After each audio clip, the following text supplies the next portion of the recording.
So in respect for Julie's time, what we are going to ask the group to do is, if you have a really relevant question or are very confused about something that she is speaking about, could you please ask that question? For that purpose, I will keep everybody unmuted, but I ask that if you're on your phone, you mute yourself by using *6. And if you're using your computer audio, if you could please mute your speakers so there isn't a lot of feedback. If it's not one of those questions where you're confused or it's relevant and it can wait until the end of the presentation, that would be preferred. So without further hesitation, I'm going to give Julie control of the webinar, and we will get started. All right, thank you so much, Kristen. Hopefully everyone can see my screen now. It's really an honor and a joy to be here with you this afternoon. For most of you, it's this morning for me. I'm in the West Coast, but I'm very excited to be a part of this conversation and webinar this morning with you, or this afternoon with you. And so thank you for taking the time out of your day to be a part of this. I'm really grateful for it, and hopefully this will be worth your time. So if, again, as Kristen mentioned, if you are not on mute, I would suggest to go ahead and mute yourself. That way there's minimal feedback on the webinar. That would be extremely helpful for the rest of the folks on the webinar. And if you have a question that's really relevant, in addition, if you don't want to unmute yourself, if it's fumbling around with the phone, feel free to chat in the chat text box over here at GoToMeeting.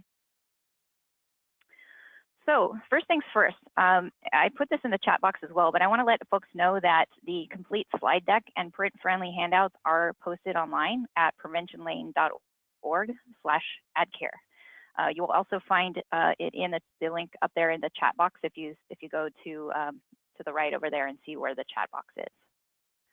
So if you go online to preventionlane.org/adcare, you'll find the slides, print-friendly handouts, some articles and infographic material and other links that are available. All right, so heading back to the presentation.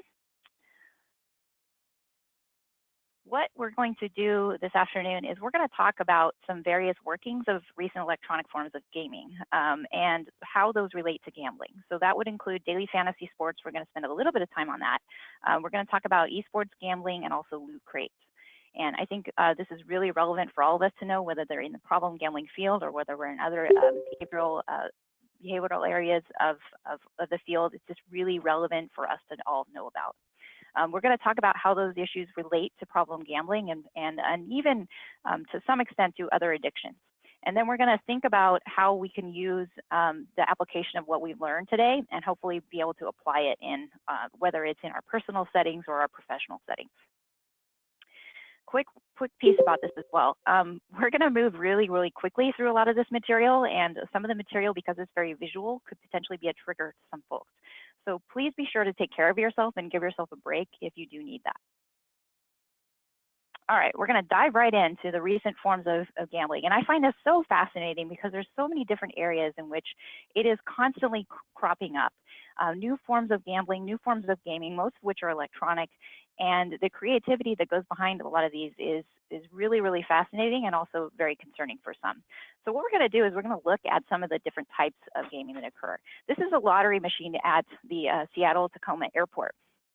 And one wouldn't think it would be a lottery machine just by walking past it, but it's a scratch-it machine. And of course, this relates to a lot of us who grew up in the the 80s era, and even those who are retro cool and looking at the Pac-Man kind of game. And you see a very minimal size there. It says right here, it says you must be 18 or older to purchase. What's happened now is there's so much gamification and the marketing is so much applied to various types of video games that we really don't think of a lot of these things as potentially being gambling. And since we don't think a lot of these things are potentially gambling, we don't think our young people are gambling. Most adults who we talk with say, no, of course my kid's not gambling, because they don't think about transactions of various different types that we're going to get into this afternoon as being considered gambling. And so, not to be too basic, but to look at the definition of gambling is risking something of value in the hopes of obtaining something of greater value.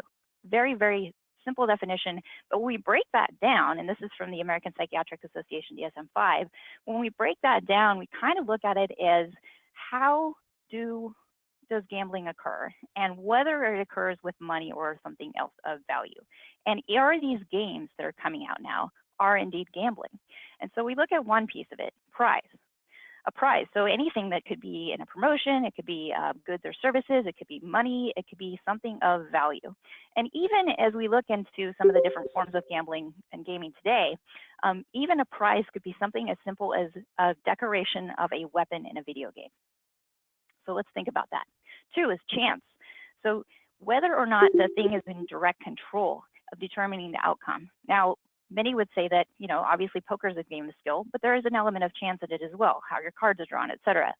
And so there's an element of chance involved in gambling. And then something called consideration. So whether or not it involves money, or it could involve some type of significant effort. Now, when we look at some of these games that are coming out now, many of which I would consider consideration, is being something like inviting your friends on Facebook. You can get more lives if you only share this thing on Facebook, invite your friends, get 3 friends to participate, and then you can have more lives, you can have more stuff, you can have more tokens, whatever else it is. So prize, chance, and consideration. So let's think about these as we go through and look at some of the different types of gambling and especially if we look at sports gaming. So if we're looking at sports gambling right now in the United States, it's illegal in most of the United States. The Professional and Amateur Sports Protection Act, or PASPA, as some refer to it as, of 1992 outlawed sports betting in most of the United States. And currently, practically speaking, only Nevada allows traditional sports betting, although all of our newspapers have the lines in them if you're looking to bet on something. Even though it's technically illegal, of course we know that illegal betting happens in most of the United States. But traditionally speaking, it is illegal. Currently, only practically speaking, it's only legal in Nevada. Right now, though, the Supreme Court of the United States is reviewing PASPA, and a decision is likely to come out this spring. Many people in the profession think that that PASPA will be overturned and sports betting will be legalized. Although it's not like it's going to be an instant, you know, now the gambling, sports betting is legal. It's going to happen right away. So that's one thing to think about, is the legalization. And we go back to prize, chance, and consideration, and we look at some of the things we're going to look at. That's important to think about is the legalities of this. Now, there's also the Unlawful Internet Gambling Enforcement Act of 2006, and that made it illegal for banks and credit card companies to allow money to be transferred to online casinos or gambling websites. And so the major credit card companies would no longer accept them. But the Unlawful Internet Gambling Enforcement Act of 2006 had a special carve-out exempting fantasy sports. Now, in 2006, no one had any idea that there would be such websites as DraftKings and FanDuel where you could bet literally 100 times a day or more on fantasy sports. And so this exemption was basically for folks who just wanted to play a season-long type of thing, because in 2006, nobody had any idea that this was going to happen. And so it is legal to play daily fantasy sports currently in most of the United States. Now, many of you might be here going, what the heck is she talking about? What is daily fantasy sports? And so what we're going to do is we're going to actually look at a website. There's DraftKings and FanDuel are the number 1 and 2. There's Yahoo Sports as well. I'm just connected right here to DraftKings for practical purposes to take a look at what this means. So if we look at the top of the screen here, we can see there are a variety of different sports that are offered. NFL, NBA, NHL, golf, mixed martial arts, soccer, European League, League of Legends. That's not just laughing out loud. That's League of Legends, which is a video game. We're going to look at that in a moment. Major League Baseball, NASCAR, and Canadian football. And these are not in season right now, and that's why they're grayed out. So if you are in a lobby looking at a fantasy contest, you can see here that there's a bunch of different offerings currently available. If you wanted to, you can enter into any one of these contests or all of them. Now, let's just take a look at some of these contests. So we've got the NFL, the championships, the AFC and NFC championships that are coming up this weekend. A lot of people are excited about that. Probably many of you are excited about the Patriots. I'm not even going to go there right now. But so the prize payouts are available, and you can see what the prize payouts for if you enter into a certain contest. Now, looking at this one, NFL 100K first down. What does this mean? Well, you enter for $1. The prizes are up to $100,000. They have currently 40,000 entries. They have available of 118.9 thousand entries. Okay, so let's take a look at that, and let's just go ahead and enter into this. It ends Sunday. It goes live on Sunday. So you could enter for $1 with the potential of winning $100,000. What this is supposed to do, and my browser is pretty slow, is it is supposed to show a bunch of different players. So Murphy's Law, the internet not working at this very moment. What this is supposed to show is different players. So you would pick a quarterback. Oh, here we go. You would pick a quarterback. So you would pick, for example, Tom Brady. Some people would pick Tom Brady because he is the greatest of all time. And you can see that this player has a salary. This salary is involved with regarding to a salary cap. So you have $50,000 with which to play. You select a bunch of different players based upon their salary and meeting your salary cap. So if we pick Tom Brady, he costs a lot. He's $7,700. Then you would have a remaining salary of $42,000. And then you would pick a running back. And then you would pick wide receivers. And I'm just going to go ahead and pick these. But as you can see, then your remaining salary goes down, et cetera, et cetera. You pick your defense. And then you go through and you enter into this potential prize. And based upon your individual performance, individual players' performance, real players in a fantasy team that you just created, that's why it's called fantasy sports, is how the player performs is how many points that you can get. And then if you beat everyone else, you can get the prize of $100,000. There's also other prizes available for not first place prizes. But that's just a really, really quick rundown of fantasy sports. And again, there's a variety of different options in terms of sports and contests, and it could be potentially limitless for people to play. So hopefully that makes sense for folks. But it is legal in most of the United States to play daily fantasy sports. Now, you might ask, is there a prize? Well, yes. Is there a chance? Is there an element of chance? Well, what happens if Tom Brady's knee gives out in the second quarter? Yes, there's an element of chance. Also, there could just have a poor game or a great game, and another player might have. And is there consideration? Is there some kind of effort or money that is required? Yes. So many of us consider this gambling. Now, the key argument of the daily fantasy sports industry is really, really critical, because the daily fantasy sports industry folks will always rely on one main word. It's a game of, oh no, it's not Game of Thrones. It is a game of skill. It's a game of skill, because as soon as you enter in the word chance, it then becomes gambling. So requiring that and considering it a game of skill is really, really important to those in the industry, of keeping it away from the clutches of it not being legal. Now let's look at freemium. So we call freemium being free to install and things that have in-app purchases. So many of us already are familiar with many of these games. I put a screenshot of Candy Crush Saga because many people are already familiar with it. But most games now are really going towards this method of being able to install it for free and then being able to make purchases, which are called microtransactions.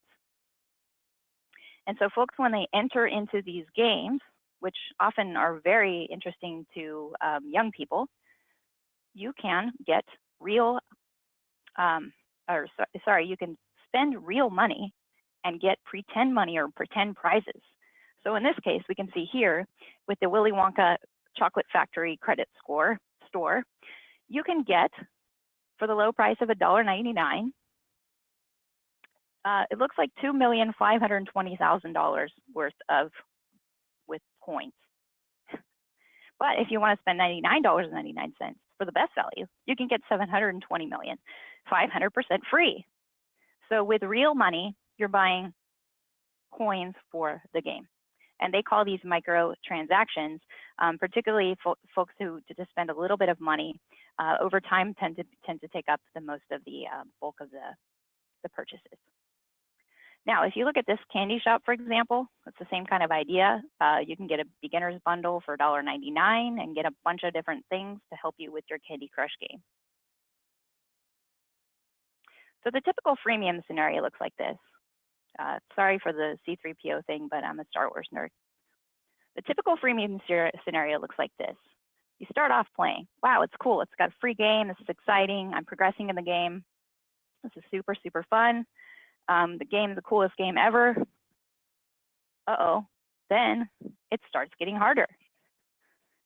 And this typically happens with leveling up. It starts getting way harder to level up. One game that I play called Pokemon Go, I'm one of the few people that still play it, but it's leveling up becomes excruciating after a while. It just takes a long time. Then, if you just spend a little bit of money, wow, if I just spend a little bit of money on something, I can level up faster, I can get more lives, I can have more stuff, I can look cool to my friends, and it becomes a way to pass through not having to go through so much time and effort. Some people call this pay to win. This is very common among gamers to call it pay to win, and it frankly angers a lot of true gamers, video gamers, because they put in a lot of sweat and considered grinding on the game for a long time, and then paying to win is considered, an out for people. But in terms of regular purchases, if we look at the mobile devices, in-app purchases represent 9 out of every $10 that are spent. So if we see here on this, and this is from the Apple App Store, games represent the most amount of purchases with 25%, but in-app purchases, 9 in every $10 spent are spent on in-app purchases. Now, another trend, esports. Esports, you may have heard this term before. If you haven't, be aware it's just competitive video gaming. That's what it stands for, basically.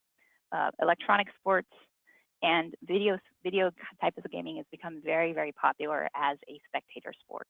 So if we look at the typical traditional sports that most of us are already familiar with, we look at esports as being a variety of different games as well. So traditional sports, you think about baseball, you think about football, basketball, etc. And esports, you think about the types of and names of video games. World of Warcraft, StarCraft, Overwatch League, League of Legends, Dota 2, Counter-Strike Global Offensive. These all have various different leagues within them. So for those who are confused about this and trying to figure out what this means, we're going to go ahead and go to a website to look at Overwatch. This is very similar in its style if you went to, say, the Philadelphia Eagles website or the San Francisco 49ers website. You could go and you could see various team members. You could buy swag and learn a little bit more about the players, etc. So this is a game, Overwatch. So let's liken this to, say, Major League Baseball. There are various teams within Major League Baseball. There are various teams within Overwatch League. And these are the names of the teams here. You could also find the players involved. You could also buy tickets to go see the thing, either live or on Twitch, which is a streaming app. And there are other ways to watch these as well, YouTube, etc. So, and these are worldwide. Teams are usually all across the world. Esports really started getting big in Asia and then Europe, and it's really getting big here in the United States as well. So hopefully that makes sense what this is. You can find out a ton more information, and these links are live here within this website if you want to come check that out. And new games keep on coming. So the very, very popular ones right now, these are a few of them, but new games keep on coming, so there'll be more and more leagues available. Now, for those who think, okay, well, this is just not really real. I don't understand it. How are people watching other people play video games? Trust that indeed it is a very, very popular spectator sport. My coworker, Derek, went to BlizzCon. It's a convention for Blizzard. It's a company that makes video games in Anaheim, California, this couple months ago. There were over 30,000 attendees at this convention. And many of which, you know, they obviously they hang out together, they do stuff together, but also they have various folks on their different games and leagues get together, and then there's a big convention, again, 30,000 people going. And in terms of just watching esports, if we see here the forecasted number of audience and revenues, it's a lot of people that are watching, a lot of people. And the amount of money is looked to be as a $1.5 billion industry by 2020.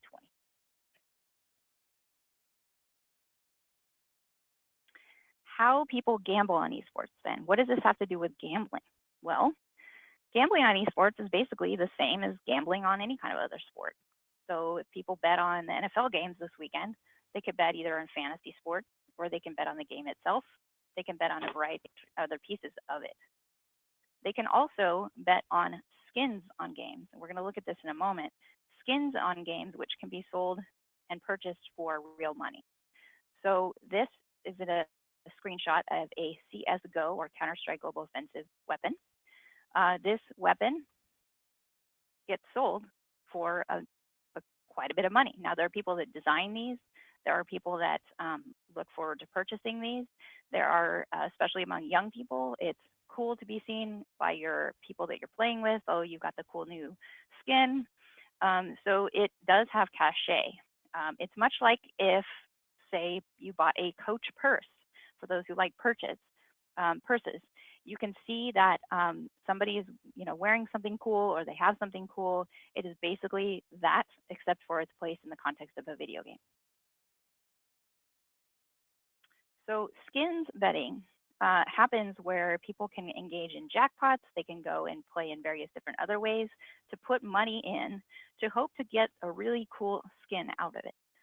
So we're going to look real quickly at a website where we can see that people can buy skins, or jackpot on skins, roulette on skins. There are ways to try to get your favorite skin. So you have to log into that. I do not have an account on this particular website, but if you get credits, you can try to get either by roulette or jackpot, or what's called revolver. There's a variety of different ways to try to get your cool weapon skin. This came to a head in 2016 when it was found that, well, not only were a lot of young people playing, but there were actually folks who owned a particular lottery YouTube site, and they were essentially promoting their own company, but they were found out later to be co-owning the company and got in trouble for that. So, but skins betting is a really big industry. It's over $2 billion. This link here is clickable, where you could learn more about this. And there's also a link that I have online about the controversy that I just described, about the folks that were owning the company that were also really shadily trying to get people to think that their odds were great. So again, with this skin stuff, prize, chance, consideration, these are all factors. Now, some people may have heard recently about loot boxes. What are loot boxes? They're also called loot crates. They're also called mystery crates. There's a bunch of different things that they are called, but essentially what they are is it's a form to help people progress in the game. They're generally referred to as microtransactions. They can occur in free-to-play mobile games, in PC games, in console games, and they're essentially, what somebody does is they pay to purchase a crate, and the contents are unknown to them. And when those contents are unknown, they could be really rare or valuable, or they could be relatively useless. But someone will pay either with money or tokens in order to purchase a loot crate. Let's take a look at what this looks like. This is from PC Gamer, the best and the worst loot boxes in PC gaming. And this goes into what this looks like. So if you think about it from the perspective, for those of you who are professionals in gambling, you can think about it in the way that there is anticipation. The excitement of the box that is opening, what happens when this box opens, the anticipation and the dopamine release from potentially getting a really cool prize.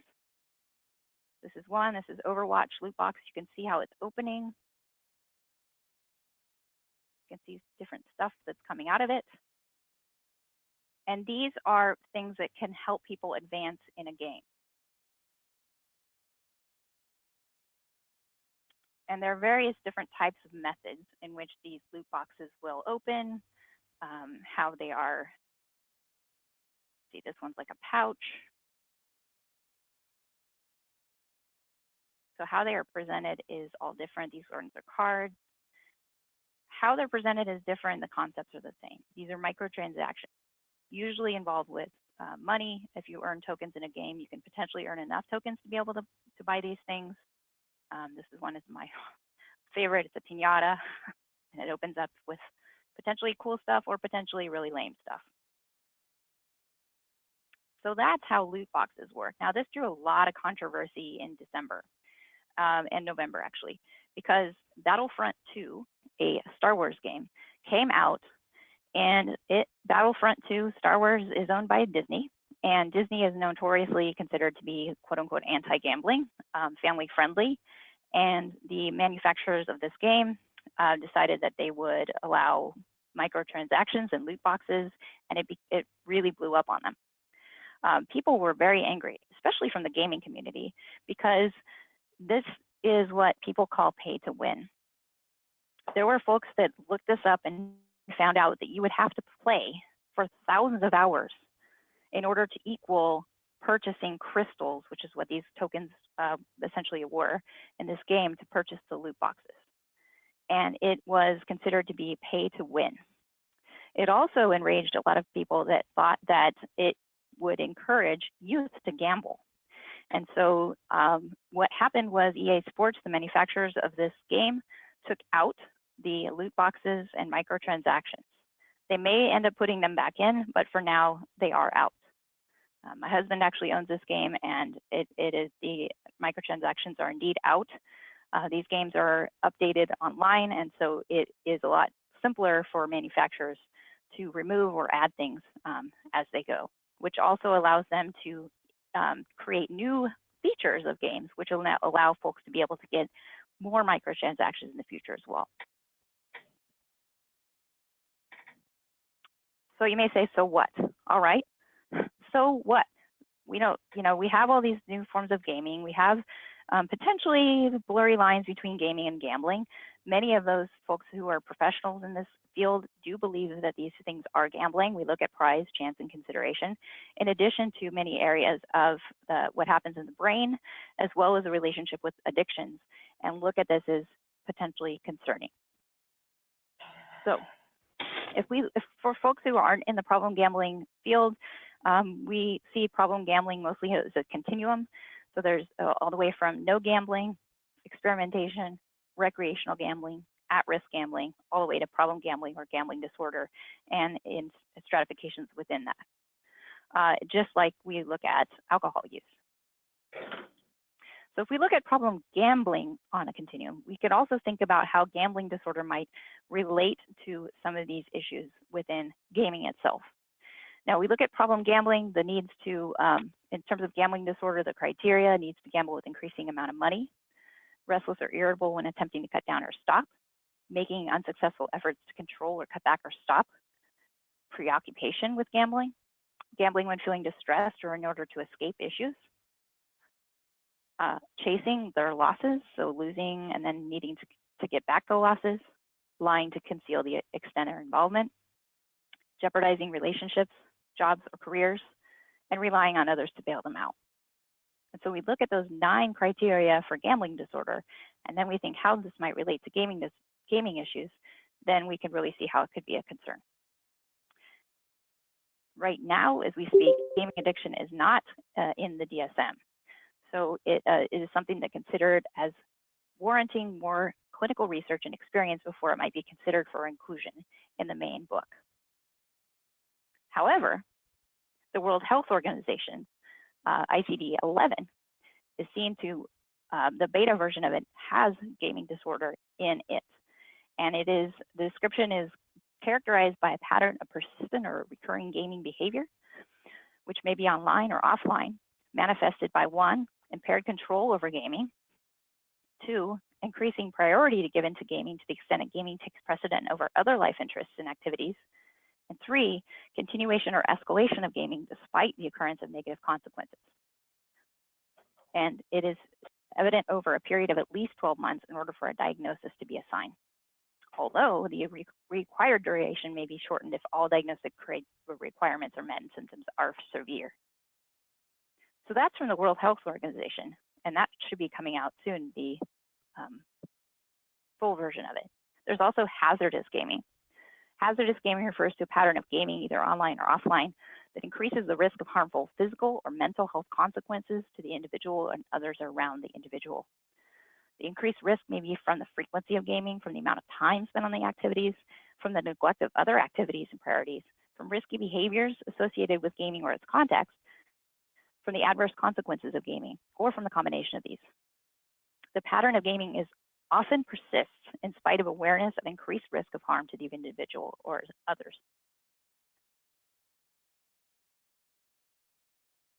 So if we can see this, we can also appreciate the fact that the World Health Organization is acknowledging the potential risk for physical and mental health consequences. And we could see, for those of us who are professionals in the addiction profession, we could see the connection with other addictions, and we've seen it in many of the clients that we serve. The research is still new, however. We still don't know a whole lot, but we are learning, and we can see, even anecdotally, the similarities of the signs of a problem. So, as we mentioned already with the DSM-5, struggling with cutting back, having issues with jobs or schools or other relationships, changes in friends or withdrawal or isolation, preoccupation with the issue, escape, and perhaps bailouts. These can all be similar to in gaming and in gambling. And as far as risk factors, the availability and convenience of these. This type of gaming and gambling could not be more available. We literally have it in our pockets. It is much more available than alcohol and other drugs, tobacco, and many other even behavioral issues. This could not be more available. In terms of competitiveness, competition is actually seen as a risk factor for problem gambling. And while many of us like to be competitive, it can actually be a risky thing for people who are, especially if we're considered chasing. The speed and intensity of the games it's unparalleled to how it's ever been. Things are faster, as we've seen in daily fantasy sports. You can play literally hundreds of games a day. And on the video game spectrum, things are very intense. They're becoming more immersed, and people really can exist in a universe in which they can be playing 24 hours a day. Anonymity and isolation is another key factor here.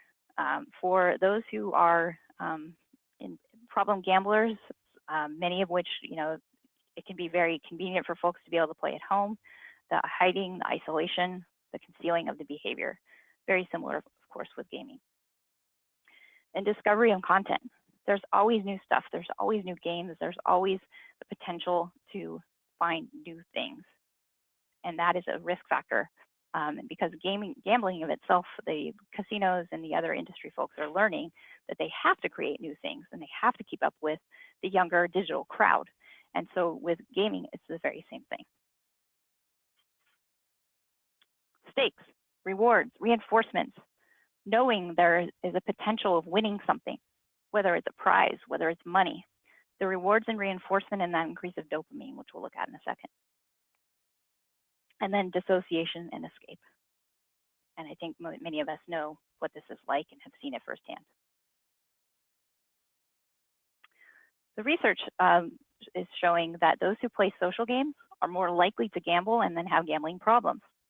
And those who engage in microtransactions are far more likely to migrate to real gambling. And real is in quotes because, in a sense, many of the microtransactions themselves are considered indeed gambling by many in the industry. Trauma is a key risk factor. Exposure to early childhood trauma has been consistently associated with disordered gambling. And this is really critical for those of us who are looking at adverse childhood experiences and other trauma-informed care, of knowing that childhood trauma has been associated with disordered gambling, and we can even potentially see it with disordered gaming as well. Many of us know folks with ADHD, and ADHD has a higher correlation with problem gambling, and we can see it even with gamers as well.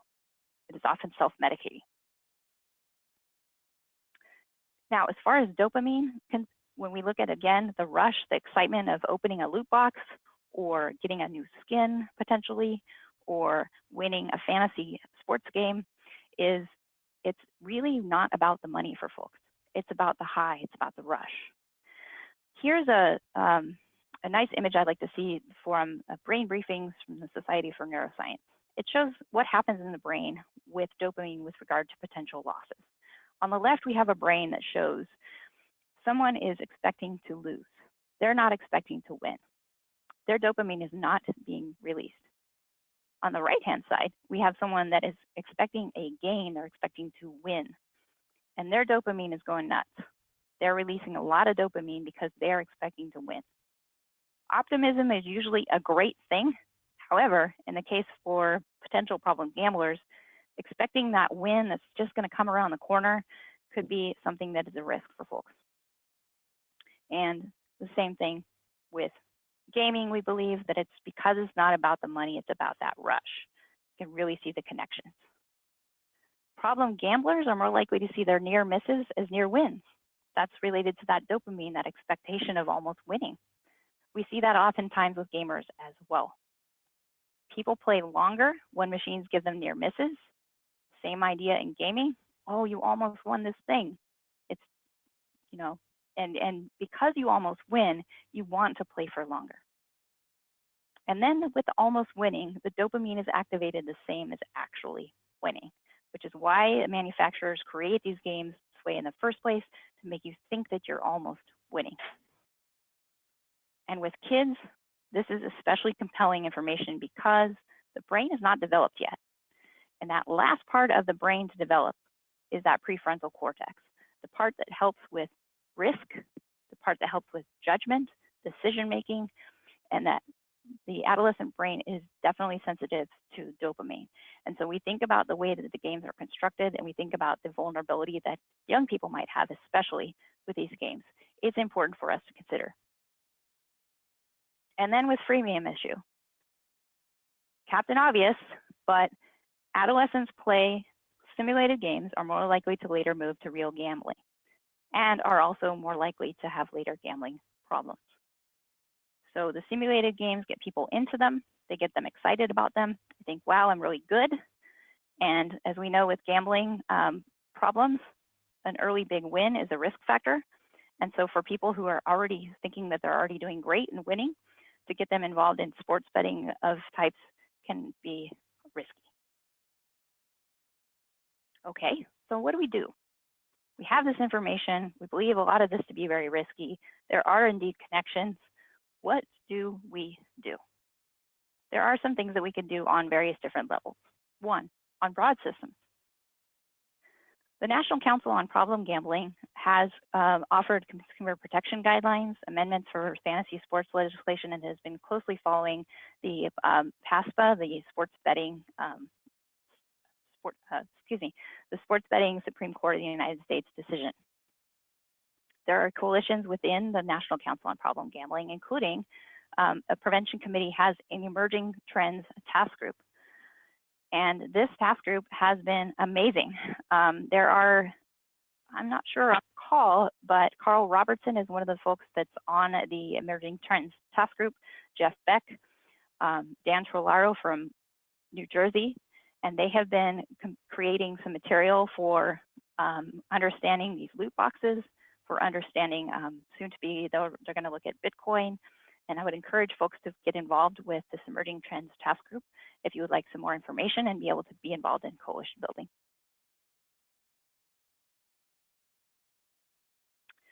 Other things that we can do on a big level is contact the Entertainment Software Ratings Board.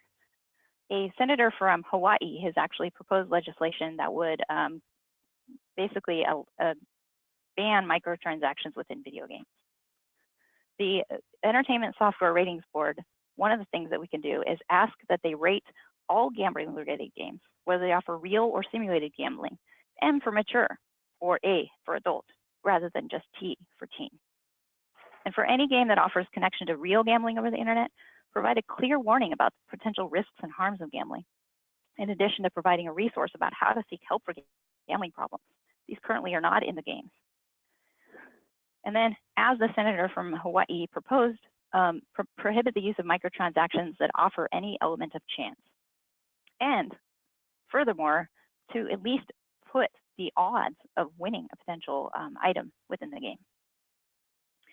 So there's a hot link here for you if you'd like to log your concerns to the Entertainment Software Ratings Board. There's also some talking points here on this link for PreventionLY. Now, as far as on a local systems level, some things that we could do is when we ask kids on surveys, whether it's a youth risk behavior survey or whether it's a more local survey, is ask them more than just do you gamble. Explain what that means. Talk about price, chance, and consideration in any way that's possible. I realize that many of these surveys are very limited in terms of the scope of which the question can be asked, but in order to try it and see if you can get more information than do you gamble is really important. Because as we know, when we ask kids, do they gamble? They say, no, I don't gamble. And parents also say their kids don't gamble. If for those in prevention, for being able to do community readiness surveys to find out, engage where the community is at and how knowledgeable they are and ready to engage in any kind of change. And then finding out the attitudes about gambling in the community. These are really critical, especially right now with gaming, because most people think that gaming and gambling are two very, very different things, and it is becoming more blurred. As far as treatment, screening, brief intervention, referral to treatment could be a possibility for folks. Whether or not you give the brief biosocial gambling screen within the questionnaires, assessments, and then working to get problem gambling treatment providers and being able to provide services and bill for individuals with gaming problems. In Oregon, we have that ability if there's either a relationship with a person with a gambling problem or they've had a gambling problem as well. But a standalone thing would be nice as well. And for those who can, engage community members and partners to advocate on any laws involving gambling and fantasy sports. I realize that for many, they can't do that because of the positions that we're in, whether we're in government or within another agency in which we're not allowed to advocate. So community members can definitely be those folks that can advocate. Now, on a ground level, well, one thing that we could do is to connect directly with people in a format that works for them. In this situation, Jordan says, hey man, you've been holed up for 8 hours, let's go eat. Jordan says, shut up, give me a few. You told me to text you, remember your deal. Okay, see you in 5. So whether it's a friend that's looking out for someone and accountability partner, whether it's a sponsor, obviously with client and counselor relationships, there can be HIPAA and ethics codes issues there with regards to technology, but these things are a potential option for folks. Mindfulness apps, those that we encourage with other types of issues as well, those can encourage recovery, or for those who are involved with harm reduction, breathing, meditating, even exercise apps to encourage that natural dopamine release and reduction of stress. Recovery apps, one example, Sober Tool, might provide your ideas as well there. Use caution, of course, is concerned about the screen itself. it's probably not a good idea to recommend a lot of apps if that person is unable to get away from their screen. And then moderation, of course, is key. A very helpful resource for folks who may know someone with gaming addiction is Game Quitters. Game Quitters is created by Cam Adair from Canada, and he himself had a gaming addiction. And since he found that there were few resources to help him and others, he founded his own organization called Game Quitters. He has a worldwide organization now, and he has a ton of resources for people who want to try to quit and or cut down on their gaming and don't know how. I would highly recommend this resource for folks. And GameQuitters.com is the site. And even if you're a parent, if you have information that you would like, you can get that information and potentially even join his organization. So I would highly recommend Game Quitters with Cam Adair. Other tips, including setting mobile controls, especially if you're a parent or if you're living with someone in recovery, is talking about this and setting goals with one another around the mobile controls. Not just with the device, but with the mobile carriers. The 4 major carriers all have different types of controls, some of which are called parental controls, others are not. But T-Mobile, AT&T, Verizon, and Sprint all have various different methods of mobile controls. Making sure that the credit card is not linked up to the phone. I made the mistake of this myself. My son was playing Angry Birds right next to me, and he had already bought a couple of extra things, and he spent $3 when I was sitting right next to him. So I had to unlink my credit card. And then monitoring that behavior. Obviously now with computer uses, it being fewer and fewer desktops, that's more difficult, but using monitoring apps to monitor apps.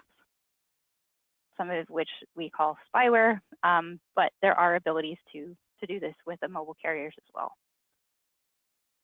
And then awareness and education for parents, educators, kids. Talk about it. Talk about gambling and gaming in conversations about alcohol, drugs, and technology. It's interesting because we have a very hard time here in Oregon of getting into the door in schools. However, when we frame things in a different way, and we talk with them about teen proofing, for example, or talking about gaming, they're starting to listen. And so sneaking that conversation in, especially if you're having a hard time with getting in the door with problem gambling, is talking about technology and gaming. Communicating expectations and using tech to your advantage, especially if you're a parent. Monitoring things. If you're looking at your, if you have a child and you're looking at their device, you can see how things are rated. This screenshot is showing Hearthstone Heroes of Warcraft. We see that it's teen, and we see that it has in-app purchases. I make my children come to me every time they want to download a new app, which can be expensive, but I think it's worth it. And monitoring, checking out the games with your kids. Here it says play with your kids and sit with them while they play. You will have fun and learn about their gaming too. You might not have fun, but you'll at least learn something. And again, as I mentioned, those mobile controls, these are available. This link here gives you the link to each of the 4 major mobile carriers if you want to get a helpful link to these services. And ensure there are other things to do. I love this quote from Aaron Hoffman, a video game designer. Addiction is not about what you do, but about what you don't do because of the replacement of the addictive behavior.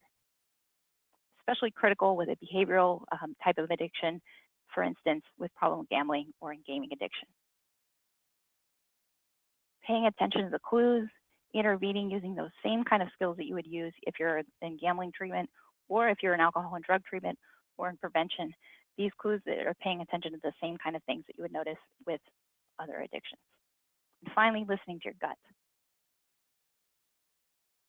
I hope this information has been helpful. Again, I really want to appreciate your time and patience. I usually am not used to talking at myself for over a few minutes at a time, usually more interactive. So I hope this has been helpful for you. And at this point, if you have any questions or your own comments, I would invite you to bring them forward now. Julie, this is Kristen. There was one that was posted in the chat function from Jewel Jones. Okay. Can you see that, or would you like me to read it? Oh, yes, I just saw that. Okay. Do you know of any additional gambling and gaming webinars? Yes, I do actually. There was one recently that was about a month ago that I attended, and I can get that information for you. I don't have the name on the top of my head, but he's a researcher out of Canada and has worked with Jeff Derevensky. Okay, there was another one that talked about gambling disorder in DSM-5, Yes. and whether or not gaming, a person who's addicted to gaming could be diagnosed with a gambling addiction. Okay, so I'm not sure that I understand the question. Could you repeat that? Oh, okay. You actually responded to it on the chat function. Oh, about the gaming and gambling? Yes. Okay.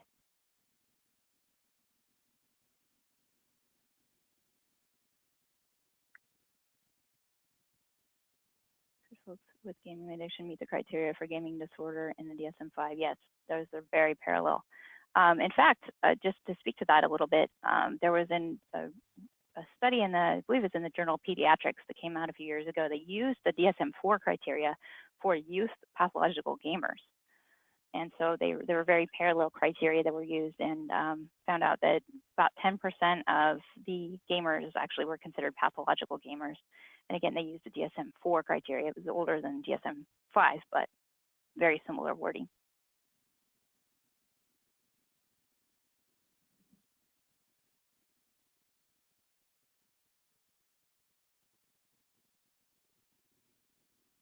Other questions, comments, your own ideas? I know we have some experts on the call as well.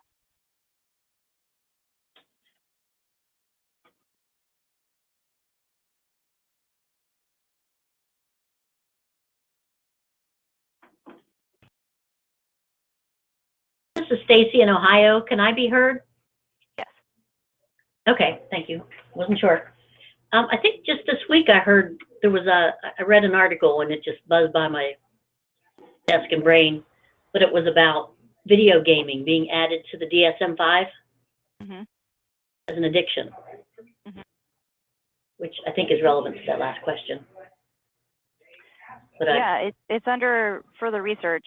With the ICD-11, gaming addiction will be added, gaming disorder rather will be added. But DSM-5, yeah, it'll be interesting to see that one of the DSM-5A or whatever they choose to call it to add in the gaming addiction as well. Okay, it must have been the ICD-11 article that I came across. Yeah, thanks, Stacy.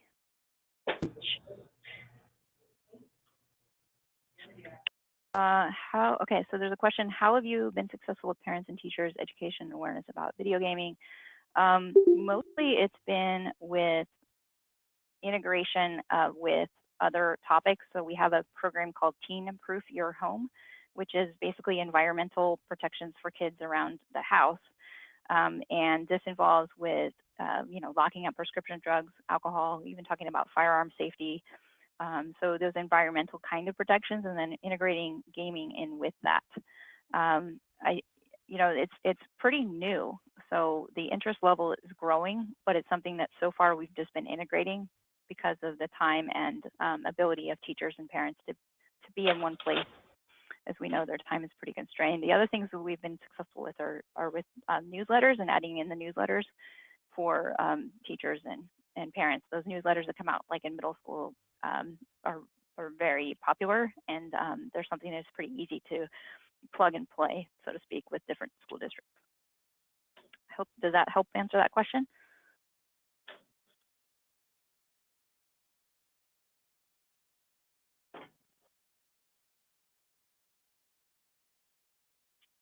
Thank you. Great.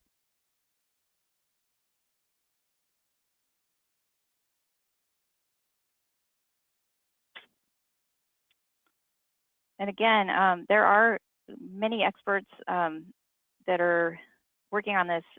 I would really look to Mark Griffiths out of the University of Trent Nottingham in the United Kingdom. He's been working on digital gaming and addiction for many years now in relationship to gambling. And so there are some research articles that he keeps coming out with, and he's just been publishing like a maniac lately. So I think it'd be, I could put the link to his WordPress blog where he cites and links to a lot of his studies, if that would be helpful for folks as well.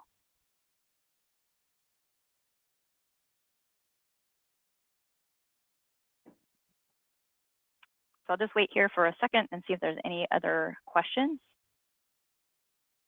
And in the interim, just I want to remind folks that all of the information here is available on preventionlane.org/adcare. Even if you go to the front page on the website, you'll find the link to this webinar right on the homepage as well. And if you have any other questions or your own comments, please feel free to connect with me anytime, Hines@preventionlane.org. You can also find our Prevention Lane Facebook page as well as our Twitter. And I do see a comment about certificate of attendance, and maybe Kristen can speak to that. Absolutely. And then one other piece here about how can we begin to prepare for prevention with those who are participating with esports. Great question. So again, I would recommend starting early in the conversation with young people as much as possible, because this is the digital native era, and young people are very used to seeing esports already. And so with esports, gambling is just having that conversation like we would with any kind of other risk behavior, is saying that this is potentially a risk, talking with them about the pros and cons, and then in any other capacity, usually use prevention strategies. And speaking of prevention strategies, I think many of us know that all the risk factors are pretty well connected. And so when we have any kind of prevention programming in schools, even if it has nothing to do with gaming and gambling, we're still going to hit those same risk and protective factors, which will be helpful. Thank you very much, Julie. And the information was incredible. A lot of information to absorb. So just want to put a plug in that the slides are available on preventionlane.org /adcare. And thank you for doing that, Julie. That's really great. As far as certificates for attendance, as long as I have you listed in our system as an attendee, I will be getting those out within a week. And again, wonderful. Thank you so much, everyone, for again spending your time on this call. Really, really appreciate all of your time. All right. Thank you, everybody, and stay safe. Thank you.